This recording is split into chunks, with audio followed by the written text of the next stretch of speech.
Atos dos Apóstolos, capítulo 22. Varões, irmãos e pais, ouvi agora a minha defesa perante vós. E quando ouviram falar-lhes em língua hebraica, maior silêncio guardaram. E disse: quanto a mim, sou varão judeu nascido em Tarso da Cilícia, mas criado nesta cidade aos pés de Gamaliel, instruído conforme a verdade da lei de vossos pais, zeloso para com Deus, como todos vós hoje sois. Persegui este caminho até a morte, prendendo e metendo em prisões tanto homens como mulheres, como também o sumo sacerdote me é testemunha. E todo o conselho dos anciãos, e recebendo destes cartas para os irmãos, fui a Damasco para trazer manietados para Jerusalém aqueles que ali estivessem, a fim de que fossem castigados. Ora, aconteceu que, indo eu já de caminho e chegando perto de Damasco, quase ao meio-dia, de repente me rodeou uma grande luz do céu, e caí por terra, e ouvi uma voz que me dizia: Saulo, Saulo, por que me persegues? E eu respondi: quem és, Senhor? E disse-me: eu sou Jesus, o Nazareno, a quem tu persegues. E os que estavam comigo viram, em verdade, a luz e se atemorizaram muito, mas não ouviram a voz daquele que falava comigo. Então disse eu: Senhor, que farei? E o Senhor disse-me: levanta-te e vai a Damasco, e ali se te dirá tudo o que te é ordenado fazer. E como eu não via por causa do esplendor daquela luz, fui levado pela mão dos que estavam comigo e cheguei a Damasco. E um certo Ananias, varão piedoso conforme a lei, que tinha bom testemunho de todos os judeus que ali moravam, vindo ter comigo e apresentando-se, disse-me: Saulo, irmão, recobre a vista. E naquela mesma hora ouvi, e ele disse-me: o Deus de nossos pais de antemão te designou para que conheças a sua vontade, vejas aquele justo e ouça a voz da sua boca, porque hás de ser testemunha para com todos os homens do que tens visto e ouvido. E agora, por que te detens? Levanta-te e batiza-te, e lava os teus pecados invocando o nome do Senhor. E aconteceu que tornando eu para Jerusalém, quando orava no templo, fui arrebatado para fora de mim, e vi aquele que me dizia: dá-te pressa e sai apressadamente de Jerusalém, porque não receberão o teu testemunho acerca de mim. E eu disse: Senhor, eles bem sabem que eu lançava na prisão e açoitava nas sinagogas os que criam em ti. E quando o sangue de Estevão, tua testemunha, se derramava também, eu estava presente e consentia na sua morte e guardava as vestes dos que o matavam. E disse-me: vai, porque hei de enviar-te aos gentios de longe. E ouviram-no até esta palavra e levantaram a voz dizendo: tira da terra um tal homem, porque não convém que viva. E clamando eles e arrojando de si as vestes e lançando o pó para o alto, o tribuno mandou que o levasse para a fortaleza, dizendo que o examinasse com açoites, para saber por que causa assim clamavam contra ele. E quando o estavam atando com correias, disse Paulo ao centurião que ali estava: é-vos lícito açoitar um romano sem ser condenado? E ouvindo isto, o centurião foi e anunciou ao tribuno, dizendo: vê o que vais fazer, porque este homem é romano. E vindo o tribuno, disse-lhe: dize-me, tu és romano? E ele disse: sim. E respondeu o tribuno: eu com grande soma de dinheiro alcancei este direito de cidadão. Paulo disse: mas eu sou de nascimento. E logo dele se apartaram os que o haviam de examinar, e até o tribuno teve temor quando soube que era romano, visto que eu tinha ligado.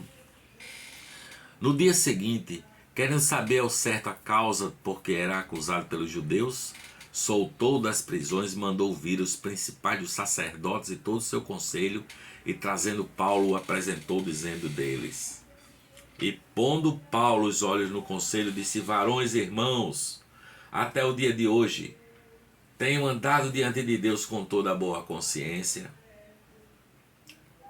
Mas o sumo sacerdote Ananias mandou aos que estavam junto dele que o ferissem na boca. Então Paulo lhe disse: Deus te ferirá, parede branqueada. Tu estás aqui assentado para julgar-me conforme a lei, contra a lei me mandas ferir? E os que ali estavam disseram: injurias o sumo sacerdote de Deus? E Paulo disse: não sabia, irmãos, que era o sumo sacerdote, porque está escrito: não dirás mal do príncipe do teu povo. E Paulo, sabendo que uma parte era de saduceus e outra de fariseus, clamou no conselho: varões e irmãos, eu sou fariseu, filho de fariseu. No tocante à esperança e ressurreição dos mortos sou julgado. E havendo dito isto, houve dissensão entre os fariseus e saduceus, e a multidão se dividiu, porque os saduceus dizem que não há ressurreição, nem anjo, nem espírito, mas os fariseus reconhecem uma e outra coisa. E originou-se um grande clamor, e levantando-se os escribas da parte dos fariseus, contendiam, dizendo: nenhum mal achamos neste homem, e se algum espírito ou anjo lhe falou, não resistamos a Deus. E havendo grande dissensão, o tribuno, temendo que Paulo fosse despedaçado por eles, mandou descer a soldadesca para que o tirasse do meio deles e o levassem para a fortaleza. E no dia seguinte, apresentando-se-lhe o Senhor, disse: Paulo, tem ânimo, porque como de mim testemunhaste em Jerusalém, assim importa que testifiques também em Roma. Quando já era dia, alguns dos judeus fizeram uma conspiração e juraram, dizendo que não comeriam nem beberiam enquanto não matassem a Paulo. E eram mais de 40 os que fizeram esta conjuração. Estes foram ter com os principais sacerdotes e anciãos e disseram: conjuramo-nos sobre pena de maldição, a nada provarmos até que matemos a Paulo. Agora, pois, vós, com o conselho, rogai ao tribuno que vos traga amanhã, como querendo saber mais alguma coisa de seus negócios, e antes que chegue, estaremos prontos para o matar. E o filho da irmã de Paulo, tendo ouvido acerca desta cilada, foi e entrou na fortaleza e anunciou a Paulo. E Paulo, chamando a si um dos centuriões, disse: leva este jovem ao tribuno, porque tem alguma coisa que lhe comunicar. Tomando ele, pois, o levou ao tribuno e disse: o preso Paulo, chamando-me a si, me rogou que te trouxeste este jovem que tem coisa que te dizer. E o tribuno, tomando-o pela mão e pondo-o à parte, perguntou-lhe em particular: que tens que me contar? E ele disse: os judeus se concertaram rogar-te que amanhã leves Paulo ao conselho, como tendo de inquirir dele mais alguma coisa ao certo. Mas tu não o creais, porque mais de 40 homens dentre eles lhe andam armando ciladas, os quais se obrigaram sob pena de maldição a não comerem nem beberem, até que eu tenha morto. E já estão apercebidos, esperando de ti promessa. Então o tribuno despediu o jovem, mandando-lhe que a ninguém dissesse que lhe havia contado aquilo. E chamando 2 centuriões, lhe disse: aprontai para as 3 horas da noite 200 soldados e 70 de cavalos e 200 lanceiros para irem a Cesareia. E aparelhai cavalgaduras para que, pondo nelas a Paulo, levem salvo ao governador Félix. E escreveu uma carta que continha isto: Cláudio Lísias a Félix, potentíssimo governador, saúde. Este homem foi preso pelos judeus, e estando já a ponto de ser morto por eles, sobrevim eu com a soldadez que o livrei, informado de que era romano. Querendo saber a causa porque o acusava, o levei ao seu conselho, e achei que o acusavam de algumas questões da sua lei, mas que nenhum crime havia nele digno de morte ou de prisão. E sendo-me notificado que os judeus haviam de armar ciladas a este homem, logo te o enviei, mandando também aos acusadores que perante ti digam o que tiverem contra ele. Passa bem. Tomando, pois, os soldados a Paulo, como lhes fora mandado, o trouxeram de noite a Antipátride,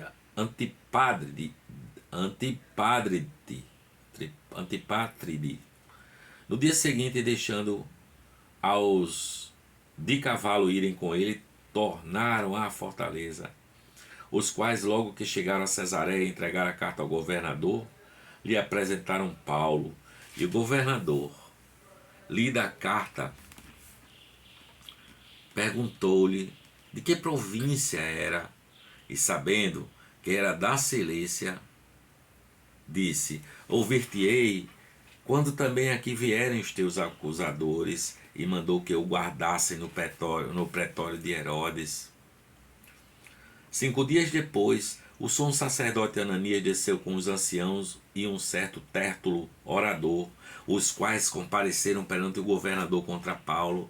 E sendo chamado Tértulo, começou a acusá-lo, dizendo: visto como por ti temos tanta paz e por tua prudência se fazem a este povo muitos e louváveis serviços, sempre em todo lugar, ó potentíssimo Félix, com todo o agradecimento queremos reconhecer. Mas, para que te não detenha muito, rogo-te que, conforme a tua equidade, nos ouça por um pouco de tempo. Temos achado que este homem é uma peste e promotor de sedições entre todos os judeus, por todo o mundo, principal defensor da seita dos nazarenos, o qual intentou também profanar o templo, e por isso o prendemos, e conforme a nossa lei o quisemos julgar. Mas sobrevindo o tribuno Lísias, nulo tirou dentre as mãos com grande violência, mandando aos seus acusadores que viessem a ti, e dele tu mesmo, examinando-o, poderás entender tudo o de que o acusamos.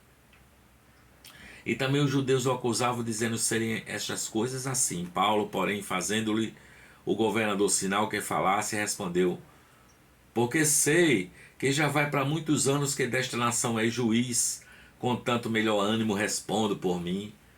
Pois bem podes saber que não há mais de 12 dias que subi a Jerusalém a adorar, e não me acharam no templo falando com alguém, nem amotinando o povo nas sinagogas nem na cidade. Nem tampouco podem provar as coisas de que agora me acusam, mas confesso-te que, conforme aquele caminho a que chamam seita, assim sirvo ao Deus de nossos pais, crendo que tudo quanto está escrito na lei e nos profetas, crendo tudo quanto está escrito na lei e nos profetas, tendo esperança em Deus, como estes mesmos também esperam que há de haver ressurreição de mortos, tanto dos justos como dos injustos. E por isso procuro sempre ter uma consciência sem ofensa, tanto para com Deus como para com os homens. Ora, muitos anos depois vim trazer à minha nação esmolas e ofertas. Nisto me acharam já santificado no templo, não em ajuntamentos nem com alvoroços, uns certos judeus da Ásia, os quais convinha que estivessem presentes perante ti e me acusassem de alguma coisa se alguma coisa contra mim tivessem. Ou digam estes mesmos se acharam em mim alguma iniquidade, quando compareci perante o conselho, a não ser estas palavras que, estando entre eles, clamei: hoje sou julgado por vós acerca da ressurreição dos mortos. Então Félix, havendo ouvido estas coisas, lhes pôs dilação, dizendo: havendo-me informado melhor deste caminho, quando o tribuno Lísia tiver descido, então tomarei inteiro conhecimento dos vossos negócios. E mandou ao centurião que o guardasse em prisão, tratando-o com brandura, e que a ninguém dos seus proibisse servi-lo ou vir ter com ele. Alguns dias depois, vindo Félix com sua mulher Drusila, que era judia, mandou chamar Paulo e ouviu-o acerca da fé em Cristo. E tratando ele da justiça e da temperança e do juízo vindouro, Félix, esbaforido, respondeu: por agora vai-te, e em tendo oportunidade te chamarei, esperando ao mesmo tempo que Paulo lhe desse dinheiro para que o soltasse, pelo que também muitas vezes o mandava chamar e falava com ele. Mas passados 2 anos, Félix teve por sucessor Apócio Festo, e querendo Félix comprazer aos judeus, deixou a Paulo preso. Esse é o Evangelho em Atos dos Apóstolos, a história de Paulo, apóstolo de Cristo. Beijo no seu coração e a paz de